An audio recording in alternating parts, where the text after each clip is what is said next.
Hey guys, welcome to day 8 of selfish series. ఇవాళ 5:20కి ప్రాక్టీస్కి వచ్చాను. మొత్తం ఫుట్ వర్క్ ప్రాక్టీస్ చేశాను. మా పార్ట్నర్ ఎవరు రాలేదు కాబట్టి ఇంకా అలాగా 6:20కి ప్రాక్టీస్ అయిపోయింది. ఇంటికి బయలుదేరాను. ఇవాళ మార్నింగ్ బ్రేక్ఫాస్ట్ వచ్చి జొన్న ఎగ్ దోశ, కొద్దిసేపు బాడీకి రెస్ట్ ఇచ్చి 9:30కి జిమ్కి బయలుదేరాను. ఇవాళ వచ్చి బ్యాక్ అండ్ చెస్ట్ చేయాలా. నేను అడిగిన క్వశ్చన్కి వాళ్ళ ఆన్సర్ చెప్తాను వినండి. జిమ్కి ఒక మనిషి ఎప్పుడు వెళ్ళాలంటే ప్రతి ఒక్కరికి వాళ్ళ పర్సనల్ లైఫ్లో కొన్ని గోల్స్ ఉండాలి.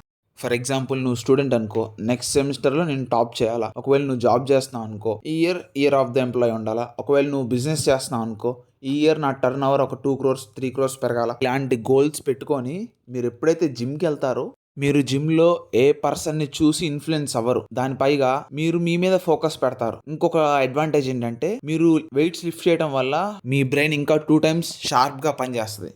మీ బ్రెయిన్ ఫోకస్ మీరు సెట్ చేసుకున్న గోల్స్ మీద ఉంటుంది. ఆ గోల్స్ కి ఇంకా న్యూ ఐడియాస్ ఇస్తుంది, వాటిని ఎలా అచీవ్ చేయాలని. ఇలాంటి మైండ్ సెట్ తో ఉన్నప్పుడు మాత్రమే జిమ్కి వెళ్ళాలి. లేకపోతే మీరు ఏదర్ జిమ్కి వెళ్ళి ఇన్ఫ్లుయెన్స్ అవుతారు వేరే వాళ్ళని చూసి, లేకపోతే డిస్ట్రాక్ట్ అవుతారు. ఇంకా వీడియోలోకి వస్తే ఇవి నా డంబుల్ ఫ్లైస్. దీని తర్వాత బ్యాక్ ట్రైన్ చేశాను. కొంచెం వర్కౌట్ అయిపోయిన తర్వాత స్ట్రెచింగ్ చేసుకొని 12:20కి ఇంటికి బయలుదేరాను. వాళ్ళ మధ్యాహ్నం ఎగ్ వైట్స్ అండ్ గోర్చికుడుకాయ కర్రీ, మళ్ళీ ఒక హాఫ్ అన్ అవర్ పడుకొని ఈవినింగ్ ప్రాక్టీస్కి వెళ్ళాను. అబ్బా, వాళ్ళ ఈవినింగ్ ప్రాక్టీస్ కొంచెం అడ్డం కలిగింది, కానీ ఒక మంచి విషయం కూడా జరిగింది ప్రాక్టీస్ తర్వాత. రేపు కలుసుకుందాం, బాయ్.